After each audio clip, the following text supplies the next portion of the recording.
Okay. So at the last lecture, I explained that there are infinitely many solutions to conformal film equation. And so to remind you that the conformal transformation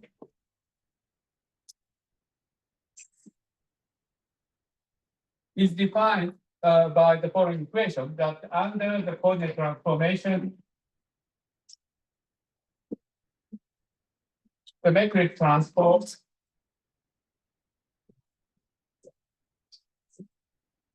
like this. And conformal symmetry is the coordinate transformation where this is proportional to the metric itself. So you try to solve this equation, and you find that in dimension greater than 2, the space of solution is finite dimensional. But in 2 dimensions, the equation turned out to be that del z bar Cz is equal to 0, and del z Cz bar is equal to 0. So at least locally, there are infinitely many solutions. And so, for example, if you choose, for example, we may consider Taylor expanding this function. So you can expand it in some power series, and epsilon n z to the n plus 1. So that is the reason that I shift n by 1, which is not evident now, but we can think of this just as a convention. And maybe I should use C because so this function is singular at the origin and the infinity, but away from 0 and the infinity, this is the solution to this equation. And so there are infinitely many solutions locally. Oh, there is another equation, right?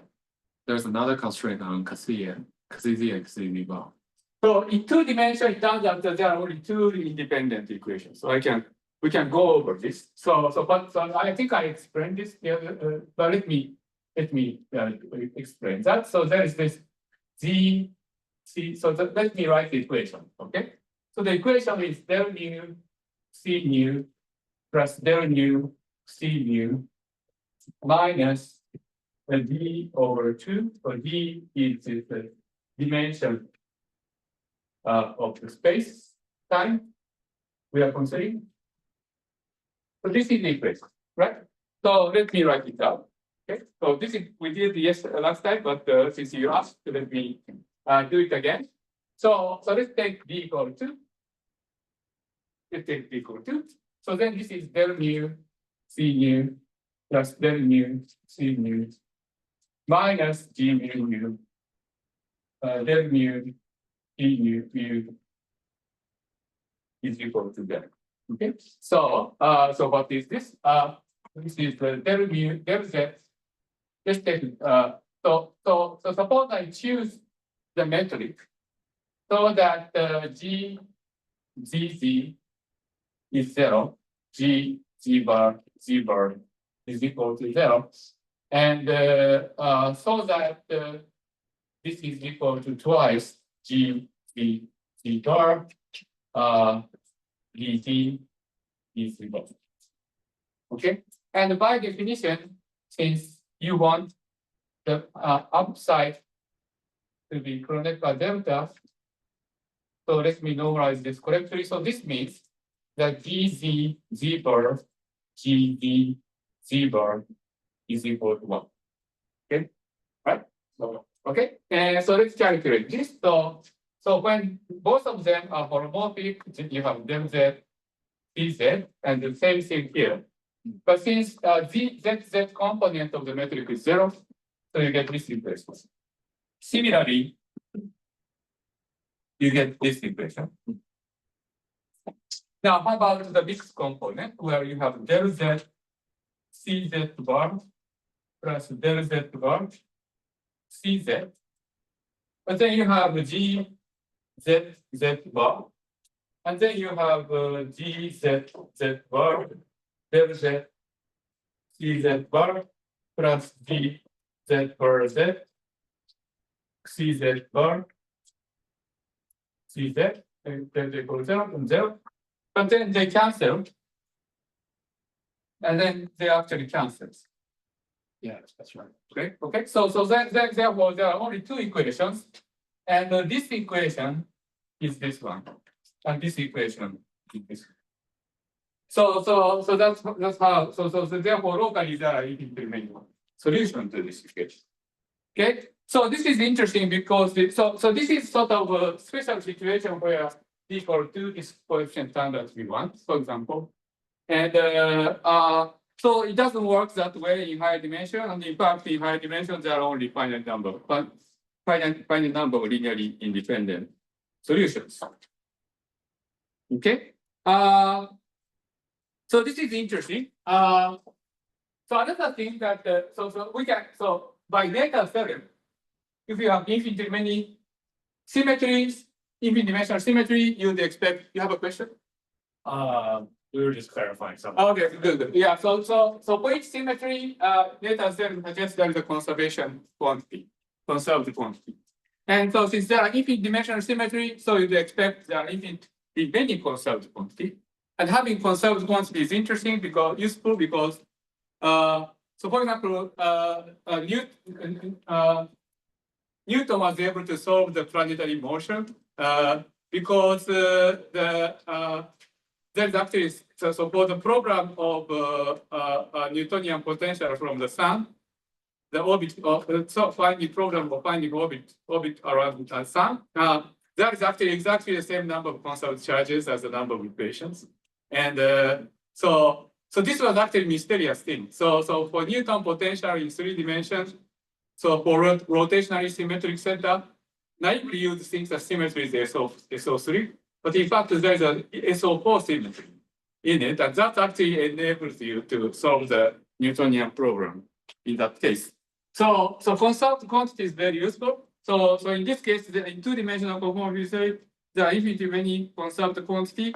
So that's why sort of it is very useful because of the following. So let's look at the stress energy tensor.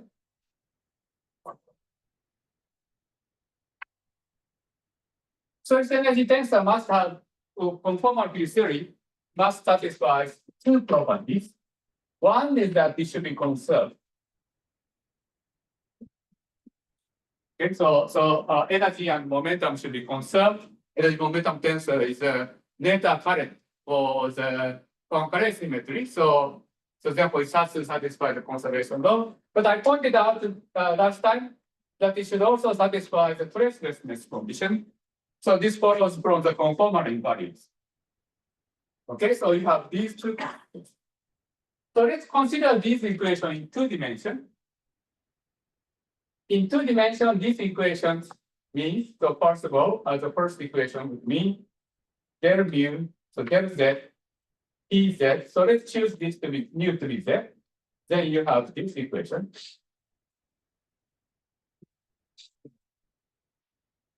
And then you have also this equation.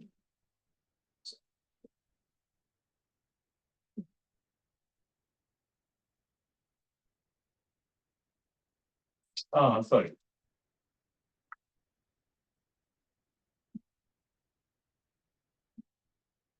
Okay, so these equations, so this is the first equations, and then this is equivalent to the first equation. And the second equation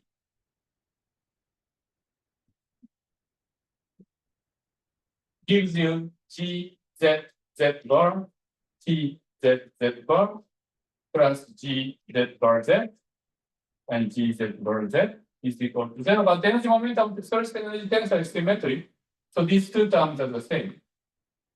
So basically it means that T Z Z bar is equal to 0. So T Z Z bar is equal to 0. So for this, we see that T Z Z bar is equal to 0. It is 0. So that means this is 0, and this is 0. So from this, we see that del Z T Z Z is equal to 0, and del Z bar T Z bar Z bar is equal to 0. But what is covariant derivative with upper z? Well, this is equal to g z z bar del z bar.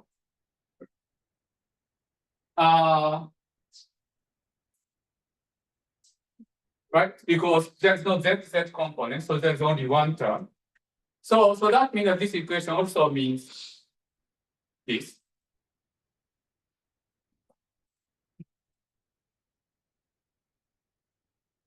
But it's a simple tensor calculus to show that this actually is an ordinary derivative. And there's an easy way to see it.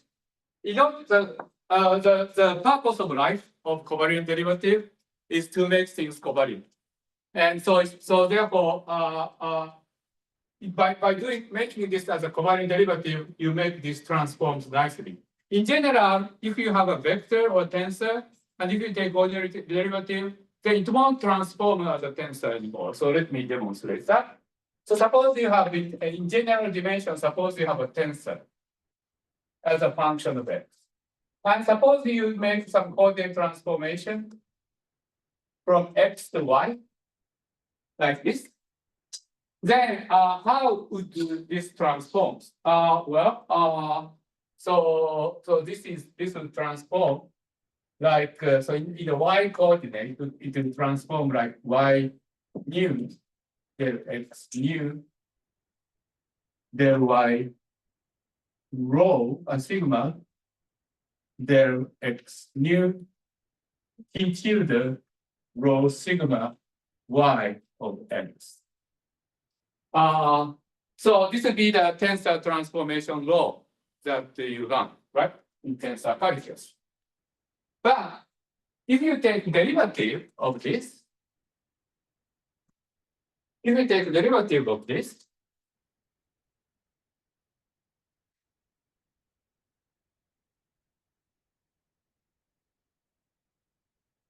what symbol should I?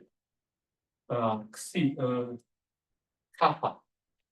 T mu rho, T mu nu. So suppose I take derivative of this, then this would be del x kappa, and the whole thing here. So this is problematic because this derivative can act on this transformation thing and mess up the transformation problem. So the idea of covariant derivative is that if you make this into covariant derivative, then it would have a very nice transformation rho that del y rho, del x mu, del y sigma, del x nu, and del y xc, del x kappa, del 6c, t tilde rho sigma, etc. So this covariant derivative is engineered so that you have this nice transformation problem. Now, in 2 dimensions, in the holomorphic coordinate, it's actually very trivial to see that you don't have to do this work if you are doing del bar derivative of this component. Because what happens is that if you go to new coordinate, then z goes to w. Then this ZZ component of the tensor would transform like del W del Z square of TWW. So if you go to from Z coordinate to W coordinate, the transition function is derivative of Z with respect to W. Now, if you are just doing holomorphic coordinate transformation, then if I take derivative of this with respect to Z bar, then the holomorphic derivative just passes through, the anti-holomorphic derivative, excuse me, then anti-holomorphic derivative just passes through this, and then acts on here.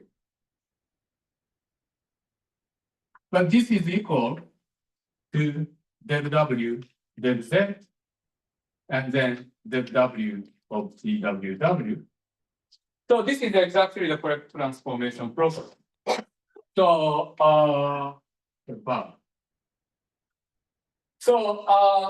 so we can replace this by ordinary derivative. Okay, so this, I gave an argument that you can do that, but if you want to do it more carefully, you can actually go back to your, the general relativity or differential geometry and check the formula for Christoffel symbol. You'll find that in this coordinate, the Christoffel symbol, z bar zz component of Christoffel symbol actually vanishes.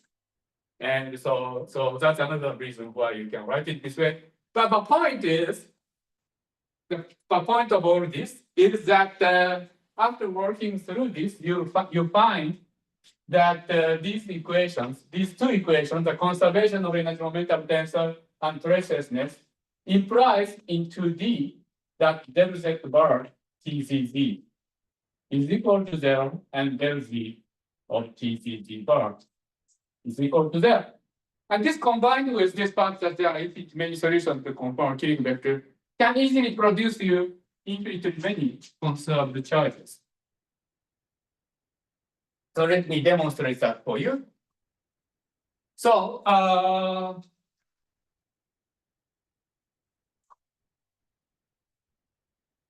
consider the following coordinate, that's the following geometry. So we are considering closed string propagating space where it doesn't. So here we have been talking about string theory, but we can consider some general two-dimensional conformality theory on the cylinder, where the time flows in this direction and the space is in this direction. I'm Euclideanizing the coordinate.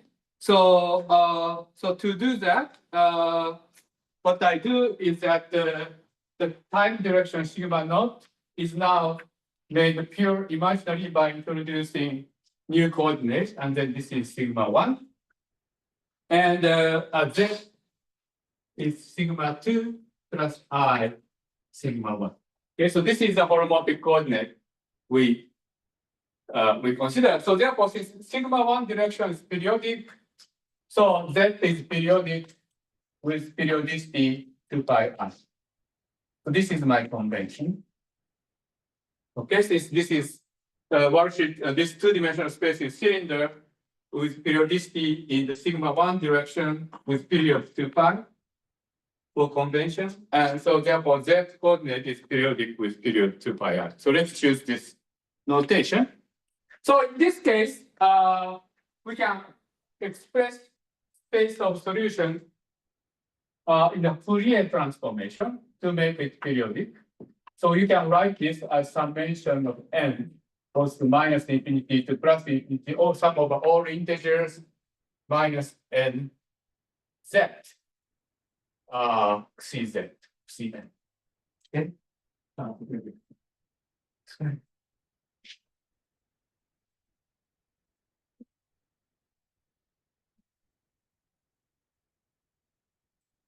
Okay, so this is Fourier transformation. Periodic direction is pure imaginary, so this is the standard Fourier transformation. Okay, and energy momentum tensor, the stress energy tensor, z component of stress energy tensor is also holomorphic. So there is actually a nice thing you can consider, which is, let's consider the surface with the constant sigma 2. Okay, so this is a fixed sigma 2. And then just consider this kind of contour integral of sigma 2 plus 2 sigma 2 plus 2 pi I dz. So let's just draw this contour, denote this contour C, and just do this contour integral of dz cz tzz.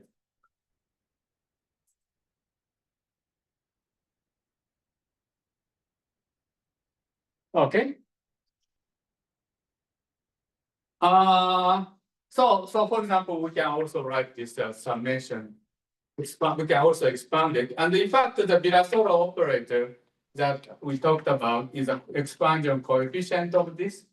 And this is going to become summation n Cn Ln. L minus n. So you can write it in this way. But this is a formula for the net charge associated with symmetry. And in fact, you can see in two ways that this is conserved. One is that, well, all the coordinate dependence is encapsulated in here. So these Cn and Ln are constant. They not depend on time. And so you see that all of these terms are constant.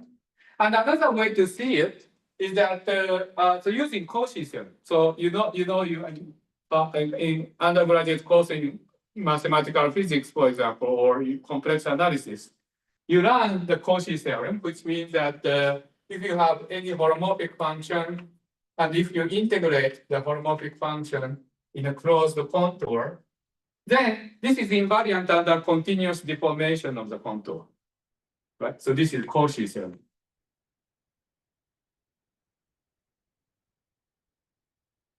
So by Cauchy theorem, you can deform the C along the time direction, and you get the same answer. And so that's conservation law, right? Because this direction is time. So by Cauchy theorem, this quantity is conserved. Okay, so you see that therefore the existence of infinitely many many dimension of the solution space in the space of conformal transformation implies infinitely many conserved charges, and the corresponding conserved the charges actually generate the Virasoro algebra. Okay. So now let me also demonstrate that this actually makes the Virasoro algebra, which is the algebra that I was writing.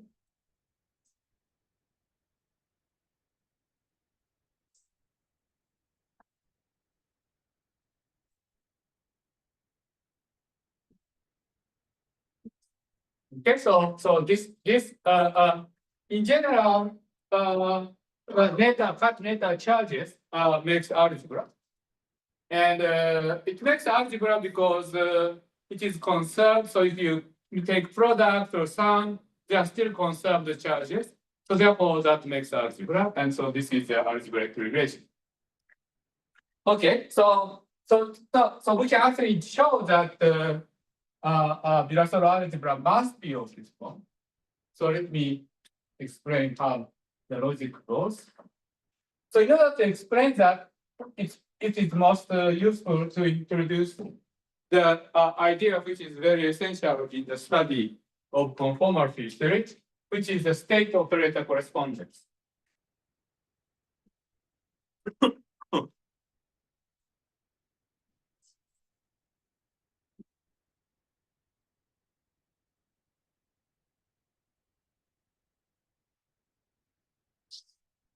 Okay, so this is a very important concept in conformal field theory. In general quantum field theory, this does not exist. And so the state in quantum field theory and state in operator in quantum field theory are in general different things. But in conformal field theory, for each operator, the local operator, there is a corresponding state in conformal field theory and vice versa. And the reason it works is because of conformal invariant. So let me explain how this goes. So I was talking about this coordinate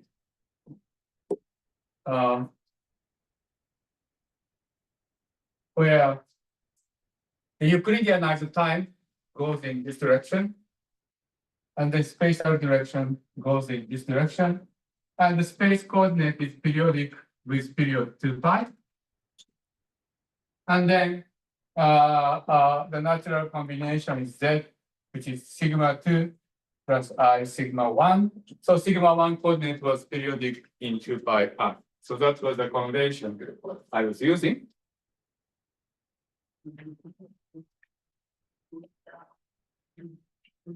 And in this coordinate, sigma 2 goes to plus infinity,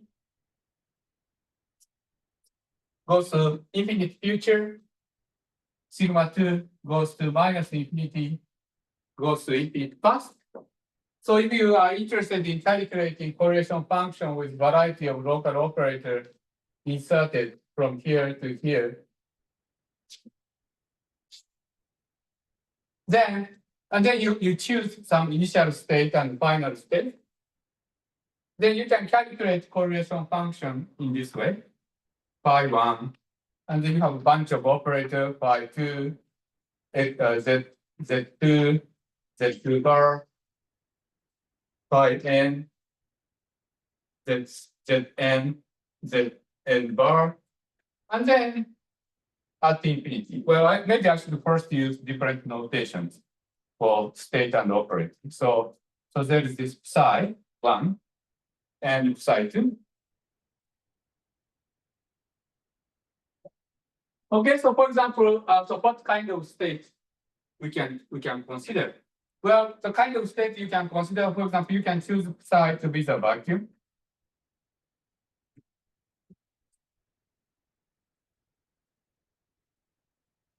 And you can also consider exciting the vacuum state. And one way to excite the vacuum state is to consider acting some operator phi of z bar on the vacuum. Okay, and then takes the limit where z goes to minus EP. So then this defines for you some state. So which is the excitation of the vacuum. Okay. So unfortunately, with this convention, the time flows in the direction opposite to the direction that I draw on the blackboard, because this would correspond to the state located at z is equal to minus infinity, and this is the state that is corresponding to z equal to plus infinity. But this is the convention that we use in quantum field theory, right? For example, in the introductory course of quantum field theory, which I hope you have taken, you start with the initial state and then you propagate Hamiltonian. Well, not just quantum field theory, but in general, you have initial state, and then you propagate the state with Hamiltonian. In the time flows in this direction. So this I'm following that convention, which unfortunately is opposite of the way that time flows in the picture. So, but this is unfortunately these are like standard conventions. So I'm following this.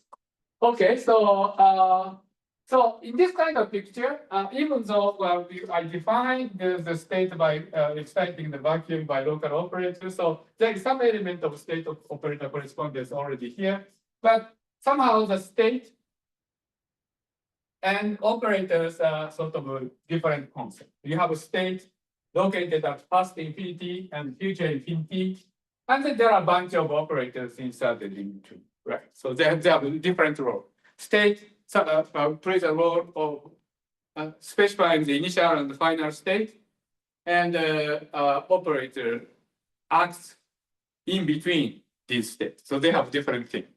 But if you have conformal symmetry, you can do more. And so, for example, let's consider for simplicity two-dimensional case, because then I can easily write down formula that does the proof. But in high dimension, we can this works in higher dimensional conformal history too.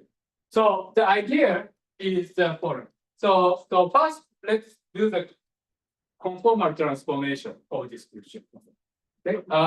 So let's introduce a new coordinate, REC, which I define to be e to the z.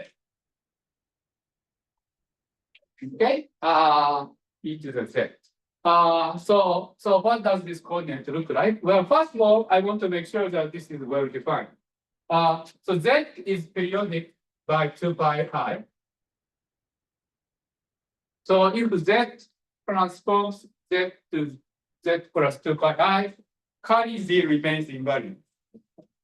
So z goes to z plus 2 pi I, the carry z remains invariant. So if I normalize the exponent to be, the coefficient of exponent to be 1, then carry z is a well-defined thing.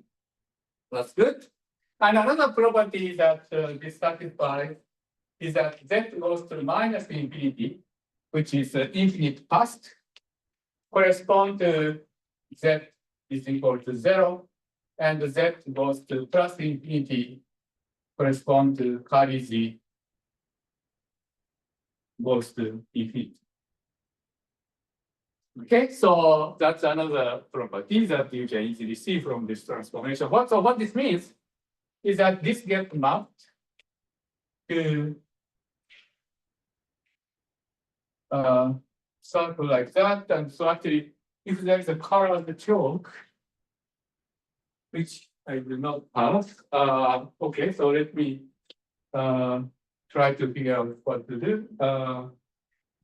So for example, let's suppose so z goes to, so the origin of the carry z coordinate corresponds to the infinite past, which is z goes to minus infinity. And suppose I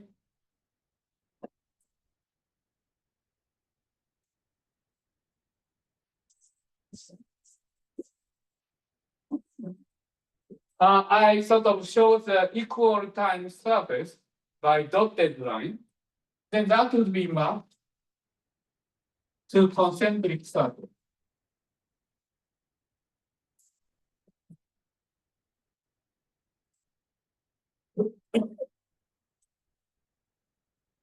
Okay. I think there's actually a technique of how to do this more elegantly. I have seen people doing this. Do you know how to do this? I have seen. Yeah, I have seen people do that. I can do that.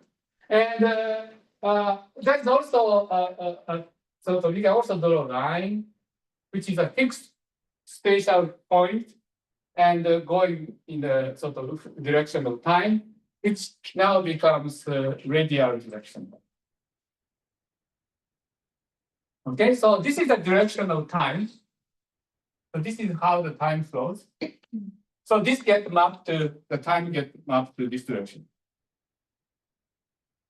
Time flow is in the radial direction. So this is called radial coordinate.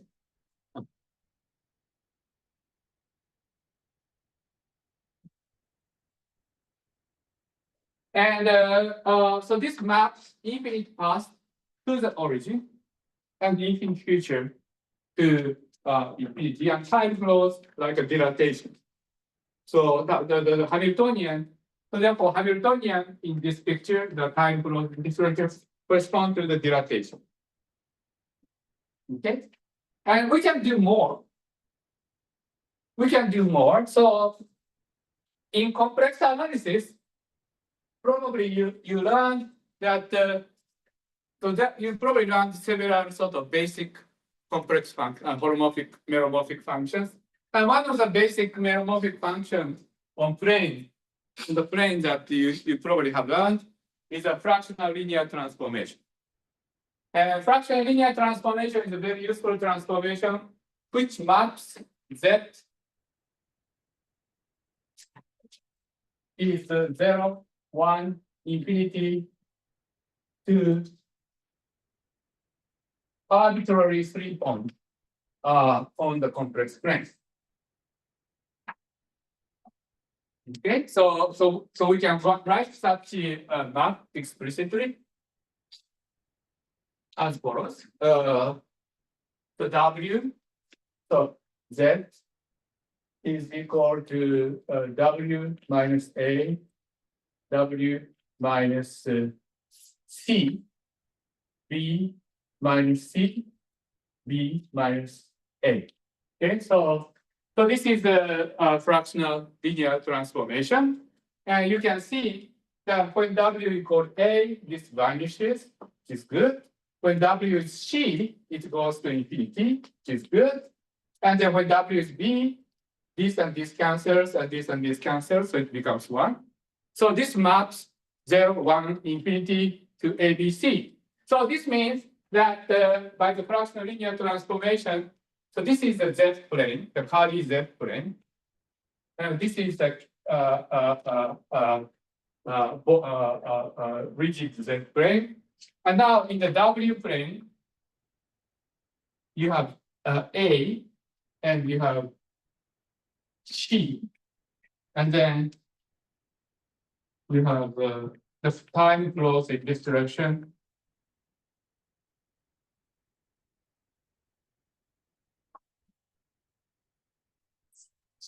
Time flows in this direction. The time emanates from A and converges to C, and then equal time goes like that.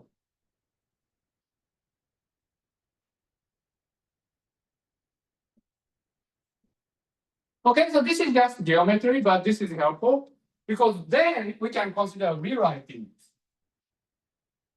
We can consider rewriting this thing. So if you rewrite this thing, so what happens? Well, so initially you have this infinitely long cylinder where you have this initial state psi initial, and then psi final.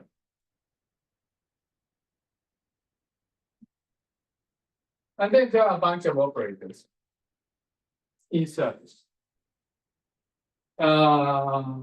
Oh, okay. So yeah, so that's a hazard. Oh, that's the hazard of this flip notation. This is the initial, and this is final. And then there are a bunch of operators inside, right? And so this corresponds to Cardi Z goes to plus infinity, and this corresponds to Cardi rigid Z goes to minus. And the time flows in this direction. Euclidean time.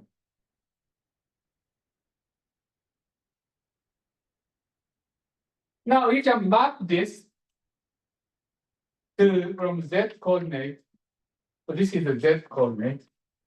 So we can map this to W coordinate. So in W coordinate, what happens is that what used to be the initial is now sitting here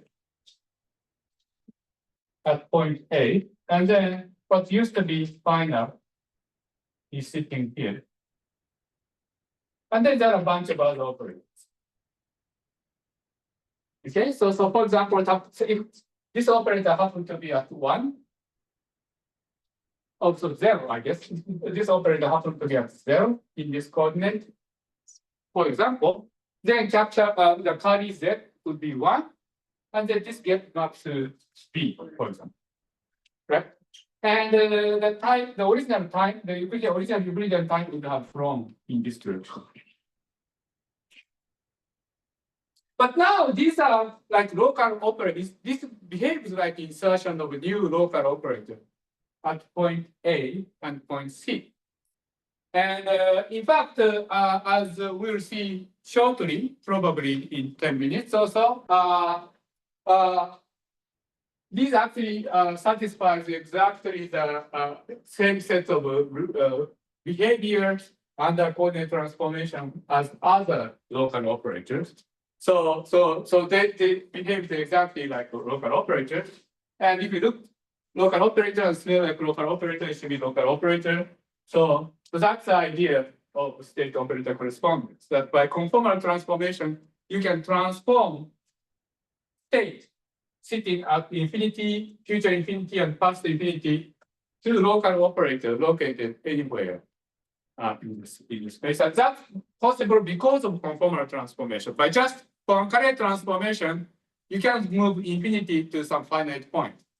So you can move infinite past or infinite future to finite point. So such procedure does not exist in ordinary Poincare invariant quantum field theory, but in conformal field theory, by this kind of, that's a higher dimensional generalization of this map. Also, that's why state operator correspondence also works in higher dimensions. But using that, you can actually map, identify state in conformal field theory to operator, local operator in conformance. Okay. So with that, I can actually start discussing the representation of Virasoro algebra and the various. So let me first derive Virasoro algebra. Okay.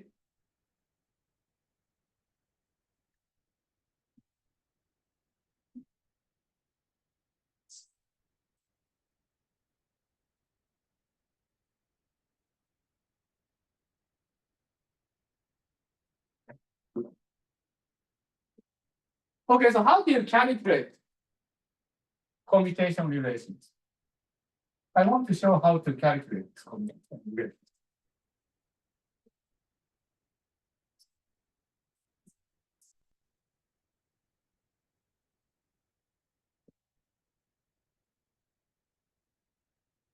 Okay. So I said that the energy momentum stress energy tensor is expanded in this way.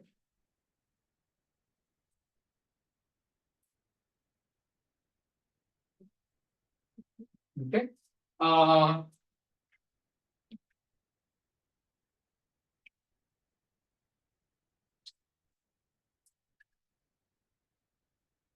So it's actually useful to actually see how stress energy tensor transform under coordinate transformation first.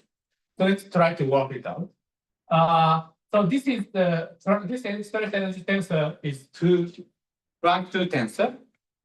So it's useful to remember that by multiplying dz squared like that. Now, so one of the important coordinate transformation I did right now is this exponential map, which so this z coordinate is this cylindrical coordinate, right? Remember, so this is a rigid z coordinate, and then there is a periodicity of z goes to z plus 2 pi I. So now if you exponentiate it, you have radial quantization.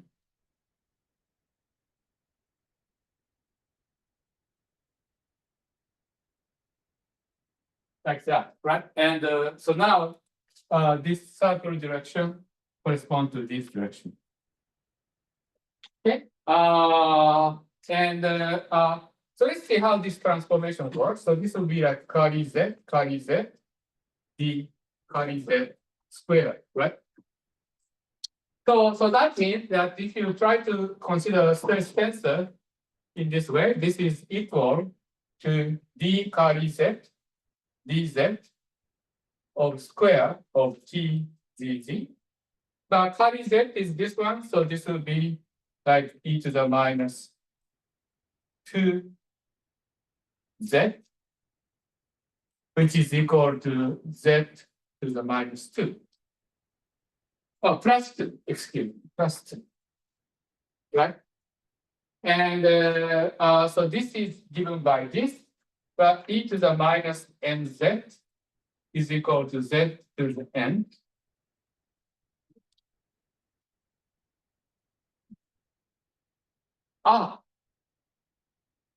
Did I make a mistake in sign? I think I made a mistake in sign because z goes to minus infinity should go to 0. So it should have been plus. So I had a sign error. This is plus. Yes, this is plus. And plus is correct. There's something. It's like lower indices, so it'd be like d just z over d curly z. Oh yes, thank you very much. So that's another thing. Thank you. You're quite right. This is this. Because yes, because this combines this combines this. So this is minus, and then this is minus. Yeah, thank you so for saying. So this is this. Now, so this is minus n. So therefore we can expand it. We can also expand it this way. And same ln, but z to the minus n minus 2. Okay, so this shift of 2, shift by minus 2, correspond to the fact that there are 2z in the lower indices. Okay, so anyway, so you have this kind of expansion in terms of curly z. Okay, so we can also use this kind of notation. Okay, so anyway, so what I wanted to say, so I want to calculate this commutator. Okay, so how do I extract the commutator? Well, first of all, we can invert this relation. So I wrote that PZZ is equal to summation Ln Z to the minus n minus 2. So similarly, Ln then can be written as dz 2 pi I of Z to the n plus 1 PZZ with contour integral around the origin. Okay, right? Because what this means that the TZZ has a infinite series of poles at the origin with a power n minus n minus 2. So if you multiply Z to the n plus 1, then the only contribution comes from the term where this cancel with this one and give you a pole of 1 over Z. And then by the residual formula, it gives rise to the LS, right? So you can convert this in this way. But then it's nice because then if you want to calculate the commutator, you can actually calculate the commutator of stress energy density. Okay, so namely, so what you do, suppose for example you want to calculate the product like that, then basically you have to take product of these two things. Okay, so you take all this operator first, and then you take this operator second, and then do this. But then there's a question. Namely that this is going to be equal to dz 2 pi I contour around the origin, and then z to the n plus 1, and then dw 2 pi I w of m plus 1 contour around the origin, and then tz tw. But then the question is that what's the relative location of these two circles? What's the relative location of these two circles? Well, so here I choose the following convention that when we calculate the product of stress energy tensor in correlation function, we follow what's called time ordering. And that is established ordering in quantum field theory. That when you calculate correlation function in quantum field theory, like that.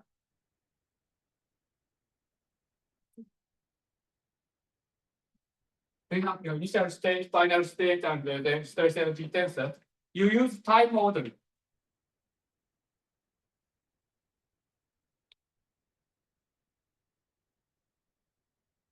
That time flows in this direction, and then you always choose operator to the left to be in future. So this is a convention that we use in quantum field theory in calculating this correlation function.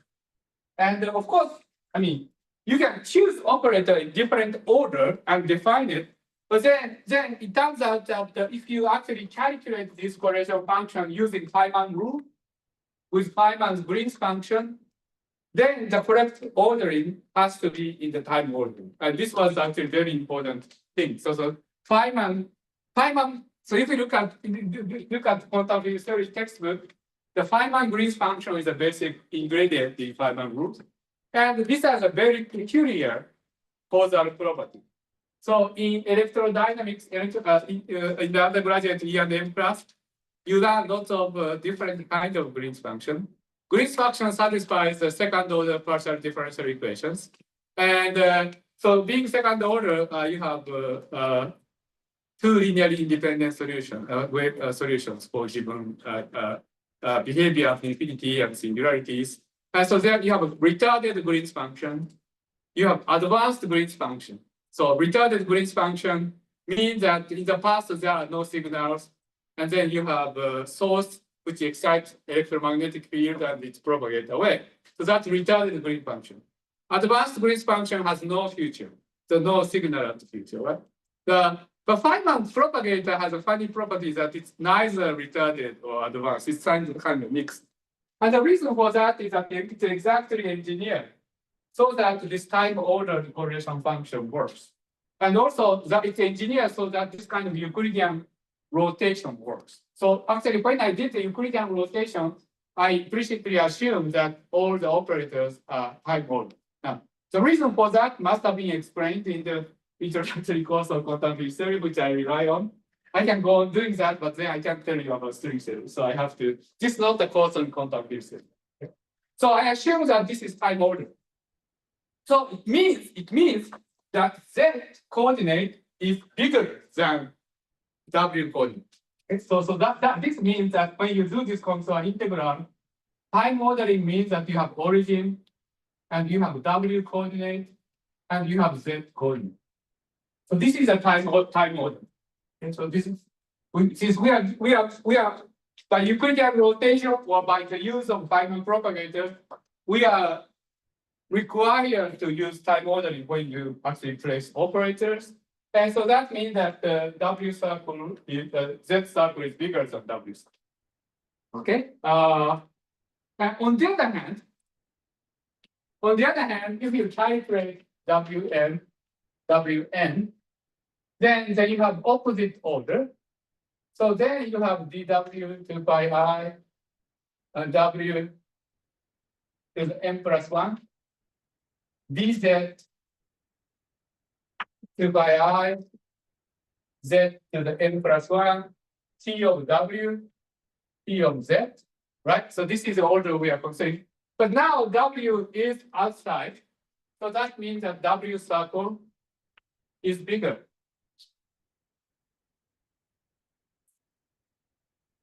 Okay? So this actually helps your life enormously. So the next step is a miracle. The next step is a point. So what we are interested in is calculating commutator. So how do you calculate commutator? Well, we count commutator is Ln Lm minus Lm Ln. So that means that it takes the difference of the two things. So that means that we take the difference of the two different ways of doing contour integral, namely that so integrals are the same. Integrals are the same. Z to the n plus 1, W to the n plus 1, Tz, Tw, the same thing with different orders, right? So let's see how the contour works. So this is W, this is Z, minus this is W, and this is Z. Okay, so this is the difference. Now, we can write this in a single diagram because the difference between them is that this W is inside and this W is outside. But you know that when you do the integral, if you reverse the direction of the integral, then you get the minus sign. So that means that you can actually write this as a plus and reverse the direction of the integral of W.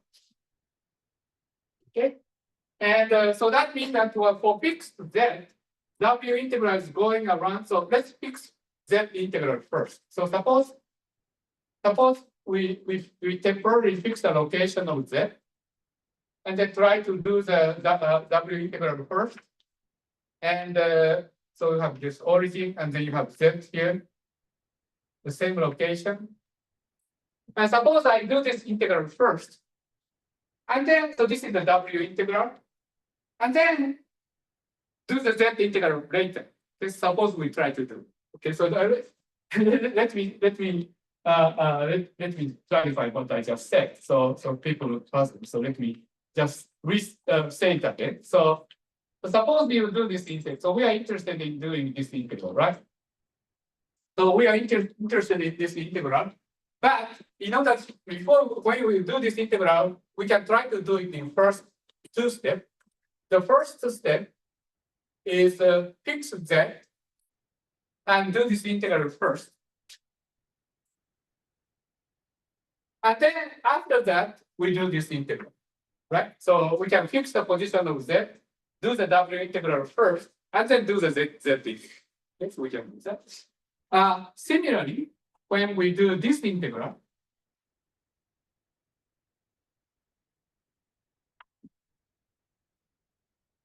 we can fix the location of z, and then W integral first. Right, we can do that. But if we have minus sign, we can reverse the direction of W. Okay, so what does it mean? Well, what it means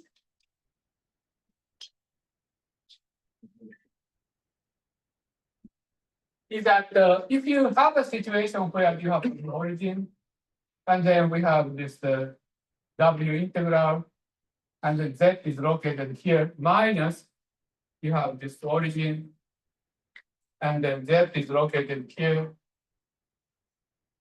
and then W integral around it. What you do is that you first flip the sign.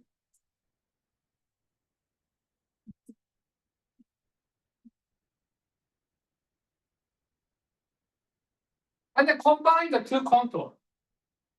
You see that this, when you calculate these 2 points, the only possible singularity appears when these two coincide, or Z is 0 or infinity. So we can actually freely deform this contour away from Z.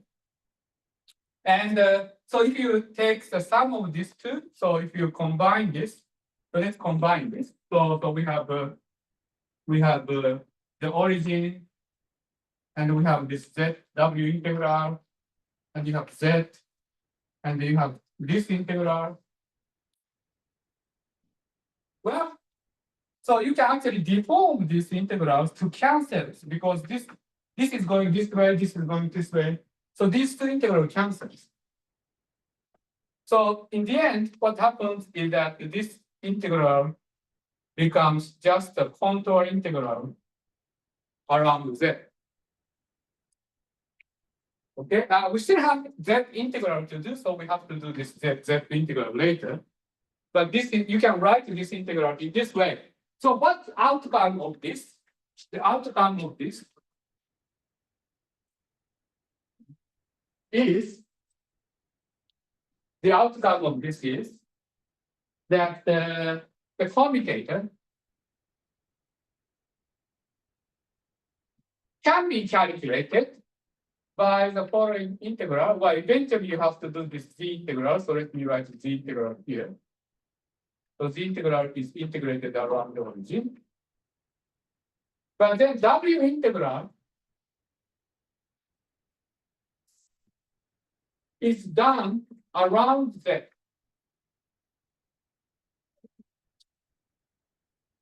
And Z to the n plus 1, W to the n plus 1, E, C, E, W, with understanding that these operators are in time order. Okay? But this is actually nice, because all we need to do in order to do the calculation,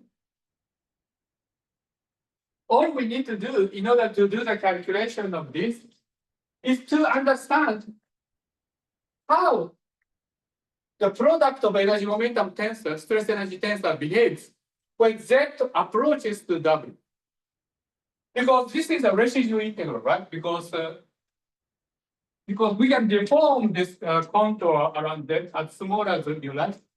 So the only contribution to this integral is the singularity, the pole in the operator product of TZ and TW. So if we calculate the operator product of TZ and TW, then we can calculate.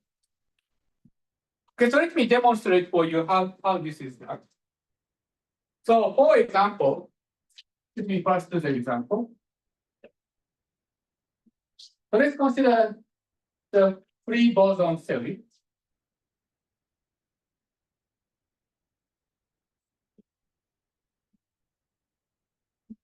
So the stress energy tensor is what we consider. So X is a free boson. and this is stress energy density.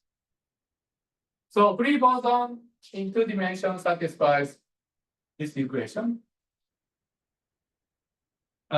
which means that this has there is a term of x is equal to 0. So this is a free boson equation. The Green's function of free boson in 2 dimensions is given by logarithm. This is equal to log of z minus w squared. Okay, so this is a 2-point function of stress energy. You know, in general, in d dimension, the 2-point function would be z minus w to d minus 2. So, for example, in 3 dimensions, the Coulomb potential is 1 over z. But when d equal to 2, this exponent vanishes and become logarithm. Okay. So this means that if you consider 2-point function of del z and del w, it is if you take one derivative, you get minus z minus w, and if you take one more derivative, you get z minus w square, so you get z minus w square minus 1.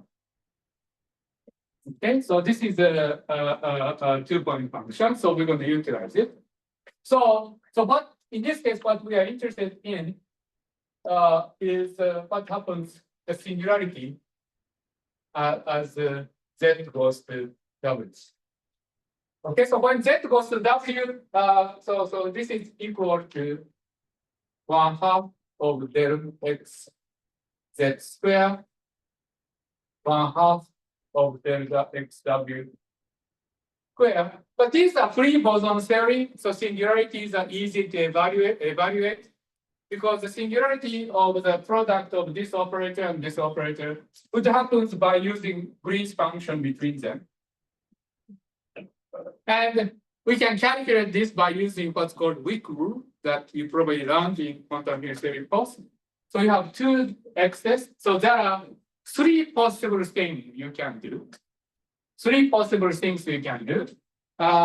So you can maybe let me explicitly write this. Del x z, del x z, del w, del x w, del x w. So when you evaluate the singularity between these 2 product of these 2 operators, there are 3 things you can do. Well, you can use this Green's function to contract this and leaving this intact. Or you can use this to contract this and this, leaving this intact. Actually, there are 5 things you can do. You can also contract these 2, or you can contract these 2, or you can contract this and this, or this and this, right? So there are actually 5 things you can do. So let's try to calculate them. It's not so hard. So suppose you contract this and this and this and this. Namely that by contract, you mean replace this by the Green's function according to the Wick rule. Then what you do? Well, you have you have a quarter, and you have a square of this. So that means that you have z minus w to the 4th of quarters. Okay, so that's this combination. But there is another way to contract all of them, which is contract this with that one and this with this one. And this exactly gives the same amount. So this is, again, quarter. Right? Okay, so now let's do another thing. So another thing you can do is to contract this with this and leaving the other one intact. So that's going to give you z minus w square of minus quarter. You get the minus because there is a minus sign. And then del x z, del x w. And we promise that we are not going to contract them anymore. Because if we do, we'll be double counting this one, which you don't want to do. So we should end here, okay? And in fact, there are 4 of such terms because there are 4 of such terms because here I contracted this with this, but I could do this, or I could do this, or I could do this. So there are 4 possibilities. They all give the same amount. So there are 4 of these. Okay, so this is the answer. So what you get is that you have z minus w to the 4th, and then there is 1/2, and then minus z minus w squared. Well, so now I have to think what to do with minus sign. So let me try. I shouldn't get minus sign sometimes. So I'm trying to see what went wrong.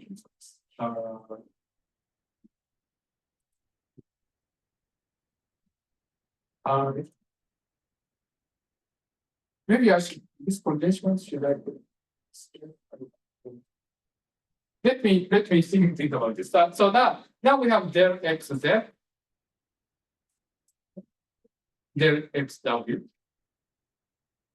Okay, so this looks a little bit puzzling because you want operator product to be closed among a stress energy tensor, but this looks slightly different from this because these are different positions.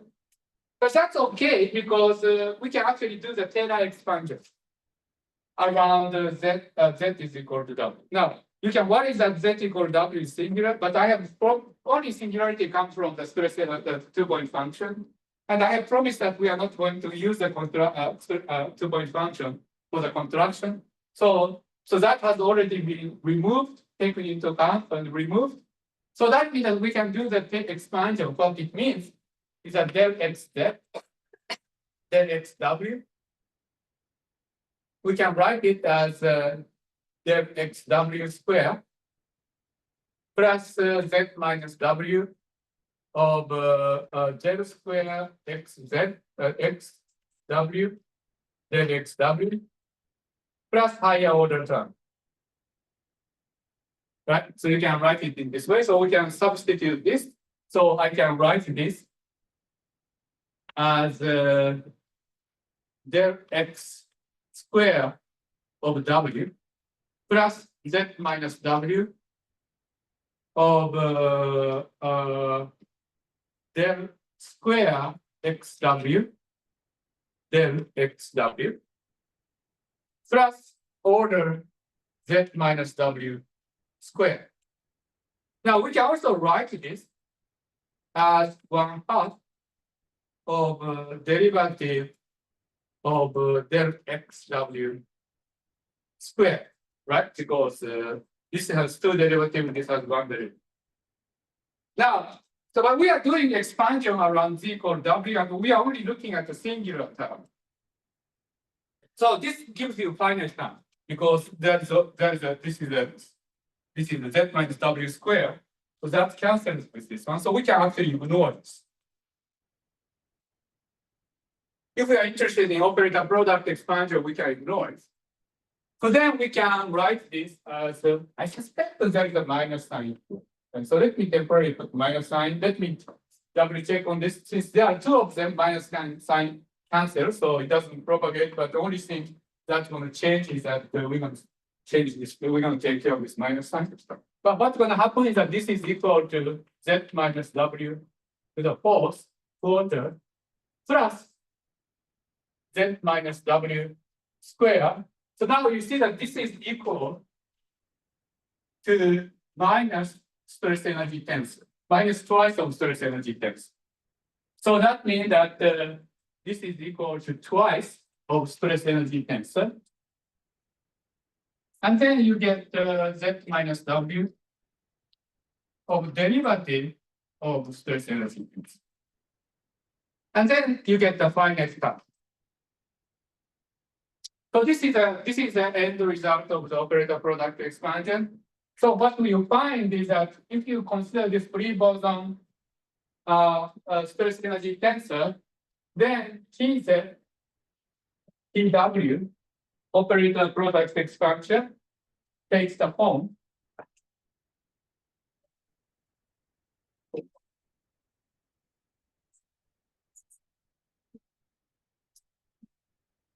of Z minus W to the fourth 1/2 plus Z minus W square twice plus Z minus W del W of space energy tensor. So this is what we just derived. Well, I sort of put minus sign to make things work. I suspect there is a minus sign, but I need to double check on that. Yes, do you have a question? In the contour, the other way around, the W contour should be clockwise. I think this is the correct direction.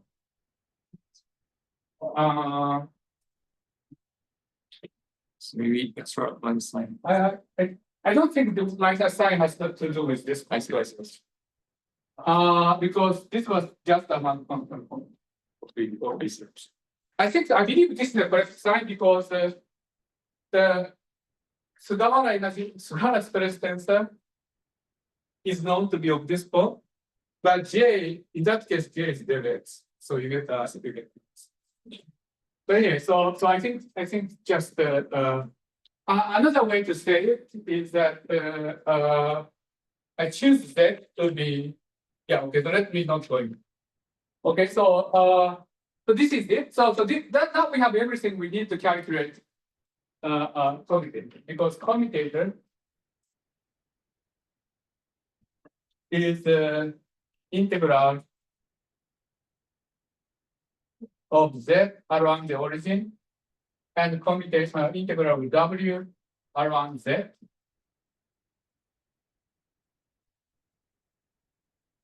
Z to the n plus 1, W to the n plus 1, Tz, Tw. So now first we can actually do W integral. We can do this W integral. Okay, we can do this W integral, and that's easy because we do this Cauchy, we do this rescue integral, right? So in order to extract this 4, what you do is that you take derivative of this 3 times. You take derivative of this 3 times, right? And then so that means that you get the you get Z to the m minus 1, m minus. So if you take 1, you get 0, minus 1, minus 2, so m minus 2. And m plus 1, 3 derivative m minus. Right, you take 3 derivatives, so you get this one, right? And then 1/2. Okay, so that's contribution from this form. From this form, you get m plus 1, Z as a W, a Z, M, twice T of Z, right? Because what you do is take 1 derivative and then take W to be Z. Okay, so this is what you get. Now, well, this is Z minus W, so we should turn this to W. So so we should get the minus of derivative of T of Z. Okay, so this is the answer, right? So now we do the Z integral. So this is replaced by this. So I just did the calculated contour integral, right? So now we do the Z integral. So we have this times this. So this is equal to contour integral dz 2 by I around the origin. The first term is Z of n plus 1 plus m minus 2 and 1/2. And the second term of an m cubed minus m, because I'm multiplying these two. And the second term is m plus 1, z n plus m plus 1, twice p of z. And third thing is del z of n plus 1, del z of t z. So we do this integral, right? Now, this integral, so let's first do this integral. This integral, well, this one is z of n plus m minus 2, minus 1. So there is 1 minus 2. And this is the contour integral around 0. So what do you get? You get 0 unless n plus m is 0. Because when n plus m is 0, you get 1 over z, so residue gives you 1. So that means that you have the Kronecker delta, and then you have n cubed minus m. And then you have 1/2. Well, this is exactly of this form. With C equal 1. Okay. Now, it's easy exercise to actually do this also for these two terms, and you find that this is equal to n minus m, or n plus m. You can see that you should get something linear in stress Virasoro algebra, because this is linear in stress energy tensor and all these things. But this is a derivative operator. We can do the integration by parts to write this as plus n plus n. Plus n of plus 1, I guess, z of n plus 1, m plus 1. And I guess there is some sign issues, but if you do the contour integral correctly, you get this one. So you get the Virasoro algebra. This. Okay. So so this way you can, by using state operator correspondence and operator product expansion of the stress energy tensor, you recover stress energy tensor. Here I did it for C equal 1, but you can do it by using standard Walter-Kashi identity of conformality theory. You can derive this for in all cases. Okay.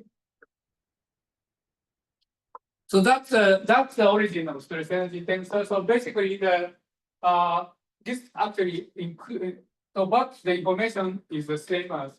So what I have shown you is that this commutation relation is equivalent to the operator product expansion. And this is very useful thing, because often operator product expansion is easier to calculate than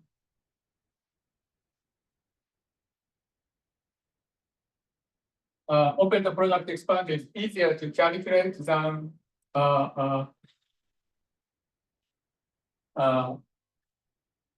commutation relations. And so, for example, so here actually I almost derived the Virasoro algebra for free boson from by using just the 2-point function of x. And in fact, I promised you to do that in one of the first lecture, right? So, but there it looks a little bit very complicated, because there what I defined was the energy momentum tensor is equal to 1/2 the Virasoro. So initially I defined the Virasoro operator as sum of m alpha n plus n minus m alpha n normal order. So this was the definition of Virasoro operator, right? And doing commutation relation carefully with this is a daunting thing, actually. You might consider doing it, but you have to do very carefully about operator ordering, normal ordering, in order to actually get this central charge correct. In this calculation, it's just very easy, because you just do the weak procedure, weak contraction. Okay, so this is that. Okay. So now that we have this equivalence, so we can actually also use that to understand the state operator correspondence better. So let me use the remaining 5 minutes to tell you a little bit about it. So we have this Virasoro algebra. Okay, so you can ask what kind of nice representation you can have.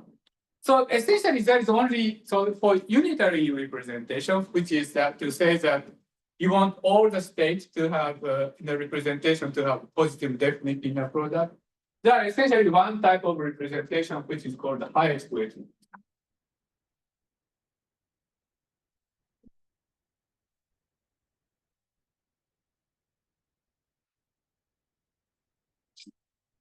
So highest weight representation is something you must be familiar from your undergraduate quantum mechanics. For example, in SU2 or SO3, angular momentum representation.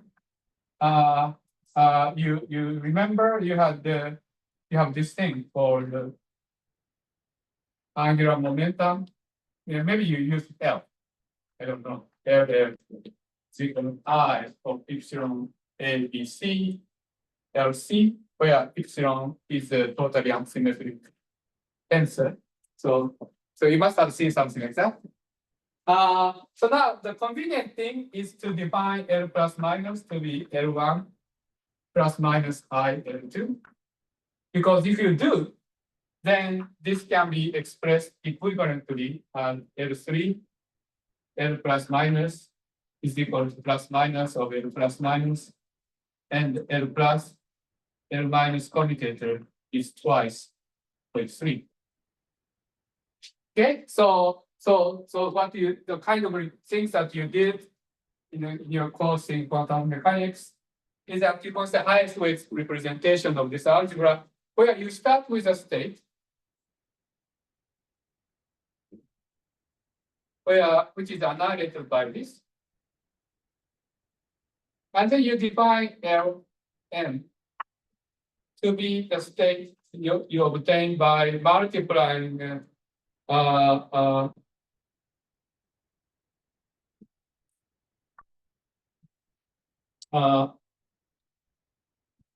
this operator many times, and we need to normalize this property, property which I will know for now.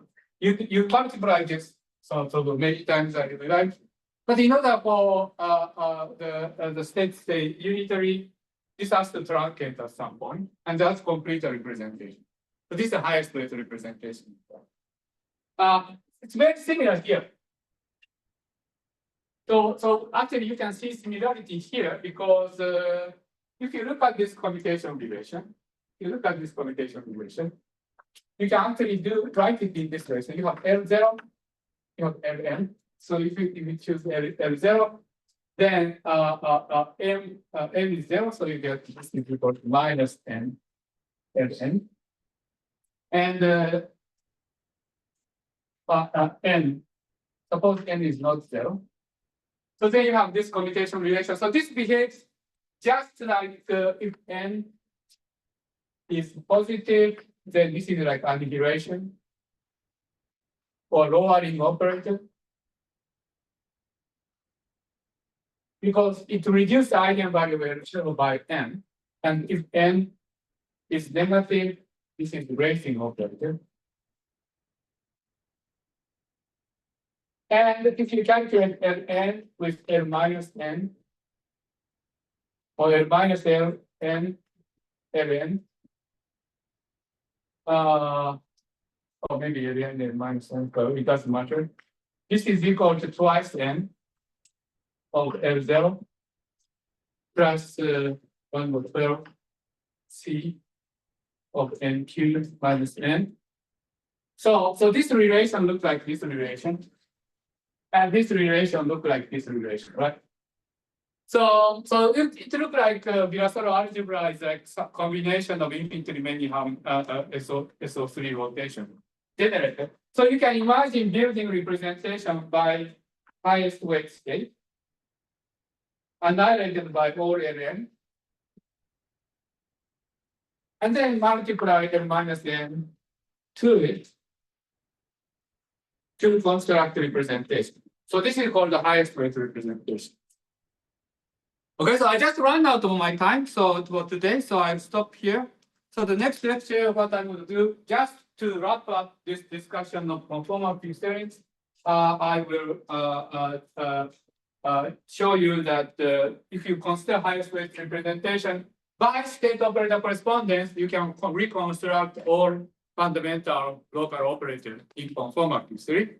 So that will be the end of my review of conformal theory. I can go on and tell you all about conformal theory entire semester, but I think there is one that is teaching course on conformal theory. So but he's probably talking about higher dimensional conformal theory, so this will complement them.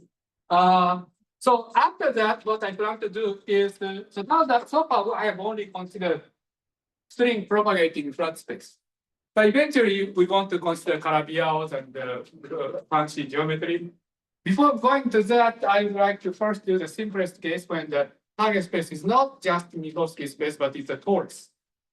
So you have periodicity to it. And it gives rise to some very interesting feature in string theory. And this actually sort of preview, this also help you introduce various important concepts like fermions in worksheet, and also heterotic string construction. For heterotic string construction, this torus target space is basically the basic ingredient. So, and also understanding toroidal compactation case actually give you some example of classification of conformal theory and the space of conformal. So there are a lot of interesting concepts in conformal theory and string theory can be understood using this torus example. So I would like to start discussing that in the next lecture. Okay, so that's it for today. Thank you.